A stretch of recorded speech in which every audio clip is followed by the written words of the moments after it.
ప్రాణం పోసి పెట్టుకున్న నా శిశువుని అకారణంగా మీరు చనిపోయేలాగా చేశారు కాబట్టి మళ్ళీ నా శిశువుకి జన్మను అందించి నాకు ఆనందాన్ని ఇచ్చే ప్రయత్నం మీరే చేయాలని చెప్పి అమ్మవారు పరమేశ్వరుడికి ఆజ్ఞాపిస్తుంది. ఎప్పుడైతే అమ్మ ఈ విధంగా చెప్పిందో పరమేశ్వరుడు బయటకు వస్తాడు. వచ్చేటప్పుడు దేవతలందరూ కూడా అక్కడ చేరిపోతారు. చేరిపోయేసరికి అమ్మవారి ఆగ్రహాన్ని ఎవరు కూడా తట్టుకోలేకపోతారు. ఆ సమయంలో మళ్ళీ పరమేశ్వరుడే సంకల్పం పెట్టుకుని ఆదేశిస్తాడు. ఇది వరకు మీకు చెప్పాం, గజాసురుడు కడుపు నుంచి శివుడు బయటకు వచ్చినప్పుడు గజాసురుడు ఒక మాట అడిగాడు. ఏమిటి అడిగాడు? నా శరీరానికి కూడా మోక్షాన్ని ఇవ్వాలని కోరాడు. కాబట్టి ఆ నిర్ణయం మనసులో పడ్డ పరమేశ్వరుడు చెప్తాడు, భటులారా ఎక్కడున్నారా రండిలాగా 4 దిక్కులు కూడా వెళ్లే ప్రయత్నం చేయండి. ఏ దిక్కునైనా ప్రాణాలు పోయే స్థితిలో ఏ ప్రాణి ఉన్నా తన శిరస్సును తీసుకొచ్చి ఇక్కడికి రండి అని చెప్పి పరమేశ్వరుడు ఆజ్ఞాపిస్తాడు. మట్టులందరూ కూడా 4 దిక్కులు కూడా బయలుదేరుతారు. ఉత్తరముఖంగా ఉండే శిరస్సుని తెమ్మని శివాజ్ఞ.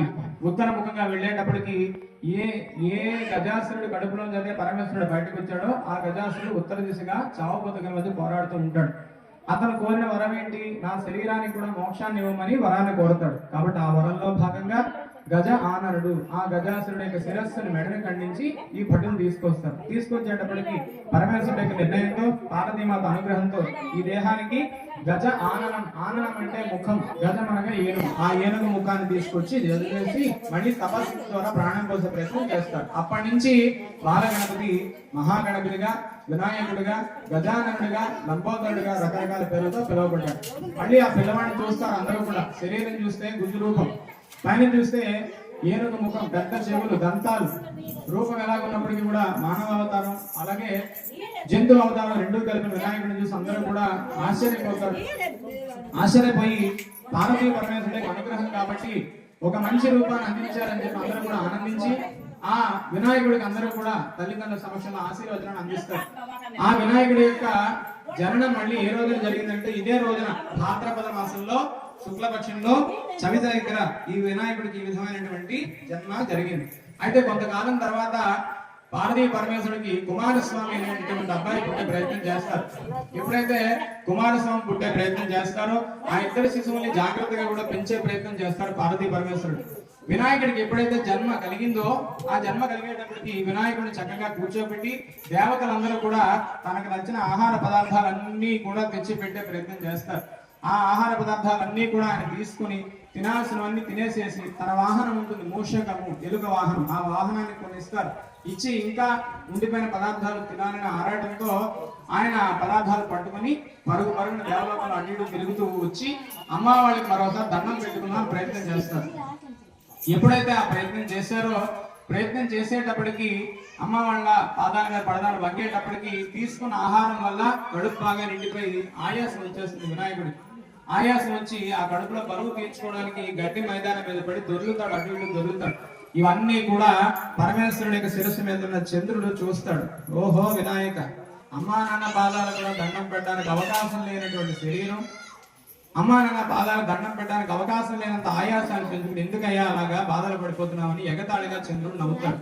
ఎప్పుడైతే చంద్రుడు నవ్వాడో నా కొడుకును చూసి నవ్వే ప్రయత్నం చేస్తావా అని చెప్పి చంద్రుడి మీద అమ్మవారు ఆగ్రహం, కోపాన్ని ప్రదర్శించి, ఓరి చంద్ర, నా కుమారుని చూసి ఎగతాళిగా నవ్వావు కాబట్టి నీ వంక చూసిన వాళ్ళు ప్రతి ఒక్కడు కూడా అవమానాన్ని పొందుతారు అని చెప్పి శాపాన్ని అమ్మవారు అందించేస్తుంది. అప్పుడు దేవతలందరూ కూడా మళ్ళీ మాట్లాడతారు. ఏమంటారంటే, అమ్మా పగటికి రాదు సూర్యుడు, రాత్రికి రాదు చంద్రుడు. సూర్యుడి కాంతి వల్ల అనేక జంతువులు ఎలా బ్రతుకుతున్నాయో రాత్రి కూడా చంద్రకాంతిలో చాలా జంతువులు బ్రతుకుతాయి. రాత్రి కూడా మనము పొలాల్లోకి వెళ్ళి వస్తుంటాం, గమనిస్తే నక్కలు, తోడేళ్లు, ఎలుగుబంట్లు, పులులు, అలాగే పాములు గాని, కప్పలు గాని, ముంగీసులు గాని, మరొకటి మనకు తెలిసిన ప్రాణులు, రాత్రి జీవించే ప్రాణులు ఉంటాయి. కాబట్టి వాటికి చంద్రుడి కాంతే వాటికి ఆధారం. మరి అలాంటప్పుడు చంద్రుడు లేకపోతే రాత్రి ఎలా గడుస్తుందమ్మా?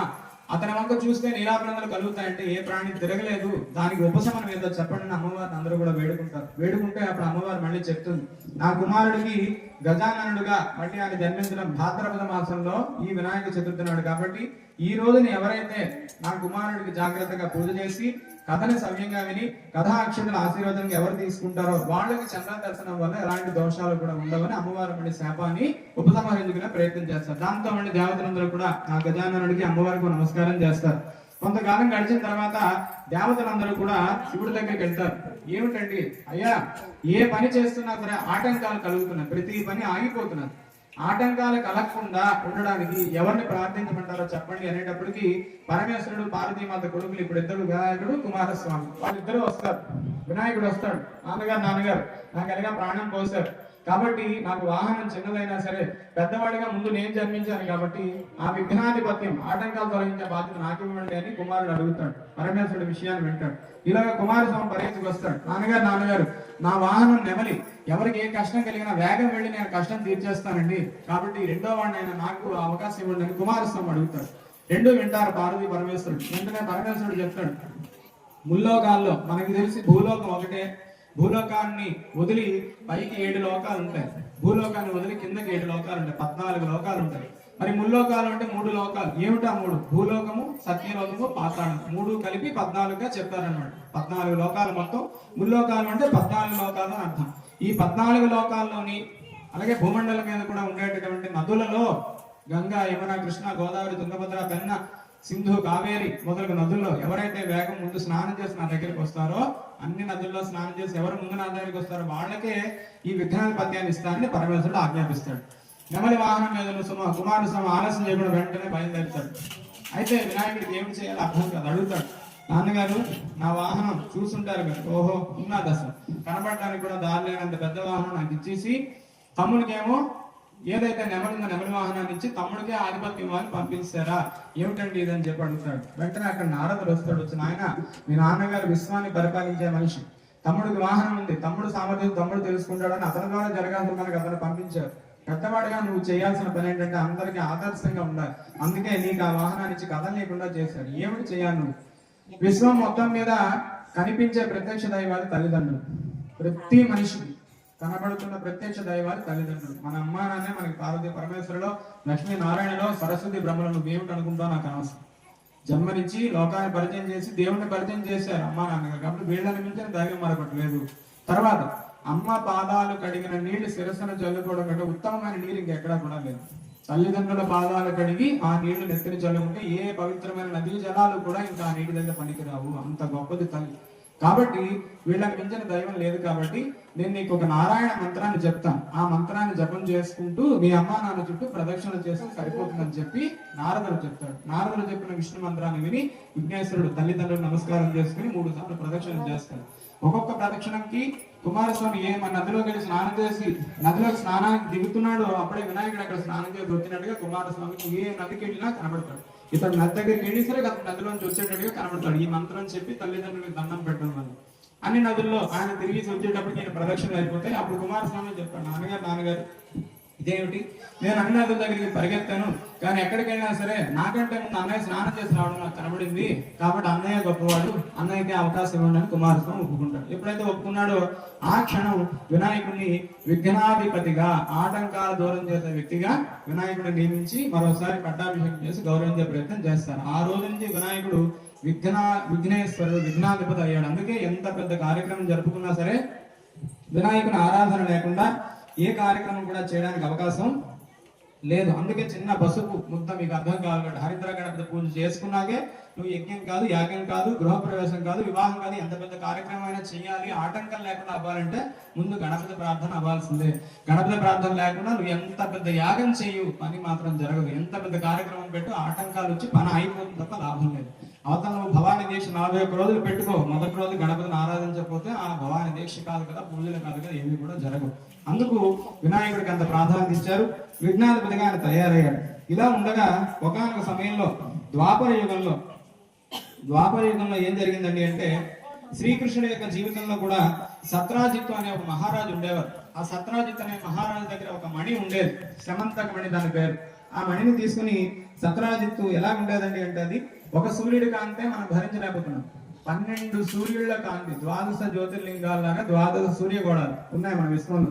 12 సూర్యగోళాల కాంతి ఎంత ప్రకాశిస్తుందో అంత కాంతితో మెరిసేటటువంటి ఒక శమంతకమణి అనే హారం సత్రాజిత్ అనే మహారాజు దగ్గర ఉండేది. ఆ సత్రాజిత్ అనే మహారాజు ఆ మణిని కాపాడుతూ ఉండేవాడు. తన కుమార్తెకి బహుమతిగా ఇచ్చే ప్రయత్నం చేస్తాడు. ఒకనొక సమయంలో శ్రీకృష్ణుడు ఆ మణిని చూస్తాడు. చూసి సత్రాజిత్తుని అడుగుతాడు, ఓ మహారాజా, ఈ మణి అయితే బాగున్నట్టుంది, నాకు ఆభరణంగా ఇస్తారా అని శ్రీకృష్ణుడు అడుగుతాడు. మహావిష్ణువు అలంకార ప్రియుడు, పరమేశ్వరుడు అభిషేక ప్రియుడు, అమ్మవారు అర్చన ప్రియదేవి అంటారు. మీరు ఎక్కడైనా చూడండి, రామాలయాలు విష్ణు ఆలయాలకు అయితే ఎక్కువ పువ్వులతో అలంకరించే ఉంటారు. మహావిష్ణువు శ్రీకృష్ణుడు అలంకార ప్రియుడు, ఆయనకు అలంకారం ఎక్కువ ఉంటే ఇష్టం అన్నమాట.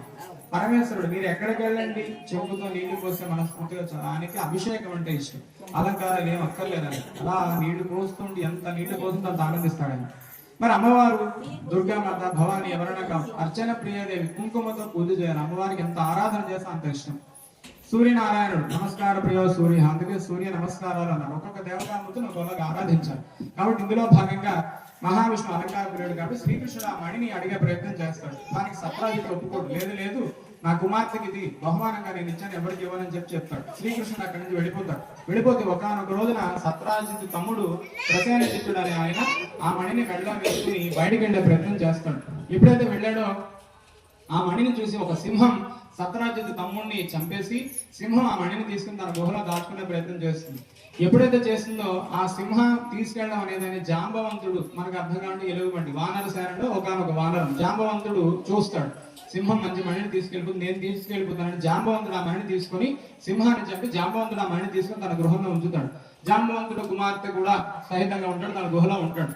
అయితే ఈలోగా ఈ జాంబవంతుడు ఏదైతే మణిని తీసుకొని వెళ్ళిపోయిన తర్వాత ఇంకా సత్రాజిత్ అనే మహారాజు ఆ మణిని దొంగిలించారు. ఎవరు అడిగారు? నన్ను శ్రీకృష్ణుడు అడిగాడు. ఖచ్చితంగా ఈ మణిని శ్రీకృష్ణుడే తీసుకెళ్ళిపోయాడు. శ్రీకృష్ణుడు నా మణిని దొంగతనం చేశాడని 14 లోకాలు కూడా సత్రాజిత్ అనే మహారాజు ప్రచారం చేసేస్తాడు. ఏనాడు లేని అవమానం శ్రీకృష్ణుడు కలుగుతుంది. శ్రీకృష్ణుడికి అర్థం కాదు, నేను మహావిష్ణువుని ఎవరెక్కడ ఉండాలో చెప్పే పని అది స్థితికారకుండి ఇంత 14 లోకాలు గడిపిదని నాకు అవమానం ఎలా కలిగింది ఏమిటా అని ఆలోచిస్తాడు. ఏమిటా కారణం అంటే వినాయక చతుర్థి నాడు వినాయకుడు ఆరాధన చేసుకుని వినాయకుడి పుట్టు పూర్వోత్తరాలు వినకుండా వినాయకుడి కథను వినకుండా ఉండడం వల్ల శ్రీకృష్ణ పరమాత్ముడికి అవమానం కలిగింది. ఆ విషయం తెలుసుకున్న మహావిష్ణువు వెంటనే మళ్ళీ ఆ జాంబవంతుడు ఎవరున్నాడో అక్కడ కనిపెట్టి జాంబవంతుడి గుహకి వెళ్తాడు. వెళ్ళేటప్పటికి శ్రీకృష్ణుడికి జాంబవంతుడికి ఆ మణి కోసం 18 రోజులు భయంకరంగా యుద్ధం జరుగుతుంది. అంత యుద్ధం జరిగాక 18 రోజుల తర్వాత జాంబవంతుడు బలహీన పడిపోతాడు. అప్పుడు అర్థం అవుతుంది ఏమిటండి అంటే త్రేతాయుగంలో జాంబవంతుడు శ్రీరాముడిని అడుగుతాడు, నేను తర్వాత జన్మంటూ ఉంటే మీతో యుద్ధం చేయాలి అని కోరుకుంటాడు. ఆ కోరిక నెరవేర్చడానికి రామావతారంగా ఉండే మనిషి శ్రీకృష్ణుడిగా పుట్టి జాంబవంతుడు యుద్ధం చేస్తాడు. ఆ విషయం తెలుసుకున్న జాంబవంతుడు రోజు శ్రీకృష్ణ పరమాత్మ త్రేతాయుగంలో నేను కోరిన కోరిక ఇలా మీరు తీర్చారు, నాకు మోక్షాన్ని ప్రసాదించండి అనేటప్పటికీ ఆ మణిని జాంబవంతుడు శ్రీకృష్ణుడికి అందించేసి తన కుమార్తెను కూడా ఇచ్చి శ్రీకృష్ణుడికి వివాహం చేస్తాడు. శ్రీకృష్ణుడు జాంబవంతుడికి మోక్షాన్ని అందించి అక్కడి నుంచి బయలుదేరతాడు. బయలుదేరాక అసలు విషయం తెలుసుకున్న సత్రాజిత్తు అయ్యో శ్రీకృష్ణుడు దొంగతనం చేయలేదా, వేరే వాడిని చేయడం నేను అవమానాన్ని ఇతనికి అందించానని అతను తప్పు తెలుసుకుని 14 లోకాలు తిరిగి సత్రాజిత్తు శ్రీకృష్ణుడు తప్పు చేయలేదు, చేసింది వేరే ఆయన, ఇలా జరిగిందని మళ్ళీ అందరికీ కూడా తప్పు పోయేలాగా చెప్తాడు సత్రాజిత్తు. సత్రాజిత్తు కూడా తన కుమార్తె సత్యభామనికి శ్రీకృష్ణుడికి పెళ్లి చేస్తాడు. శ్రీకృష్ణుడు అవమానాన్ని దూరం చేసుకునే ప్రయత్నం చేస్తాడు. అసలు శ్రీకృష్ణుడికి అవమానం ఎలా కలిగిందాయి అంటే ఒకనొక సమయంలో ఇలాగే వినాయక చతుర్థి నాడు అనుకోని సమయంలో శ్రీకృష్ణుడు సాయం వేళ పాలంటే ఇష్టం కాబట్టి గోవు దగ్గరికి వెళ్ళి పాల పాత్రలో పాలు సంపాదించే ప్రయత్నంలో ఆ పాలలో చంద్రుడి ప్రతిబింబం నీడని చూస్తాడు. వినాయక చతుర్థి నాడు వినాయక చతుర్థి ఆరాధన చేసుకోకుండా కథాశ్రవణం చేయకుండా ఆ నీడను చూడడం వల్ల ఈ అవమానం శ్రీకృష్ణుడు కలుగుతుంది. కాబట్టి దేవతలకే కూడా విఘ్నేశ్వరుడు యొక్క ఆరాధన, వినాయకుని జన్మము వృత్తాంతము కథాశ్రవణం వినకపోతే వాళ్ళకే అభినందన తప్పలేదు. కాబట్టి మనుషులుగా మనం ఇంకా జాగ్రత్తగా ఉండాలని, మన జీవిత విధానంలో ఎటువంటి పనులు చేసినా అలాంటి ఆటంకాలన్నీ కూడా దూరం అవ్వాలని మహామహులే చెప్పారు. కాబట్టి మనం అందరం కూడా ఖచ్చితంగా వినాయకుని యొక్క అనుగ్రహాన్ని ఖచ్చితంగా పొందే ప్రయత్నం చేయాలి.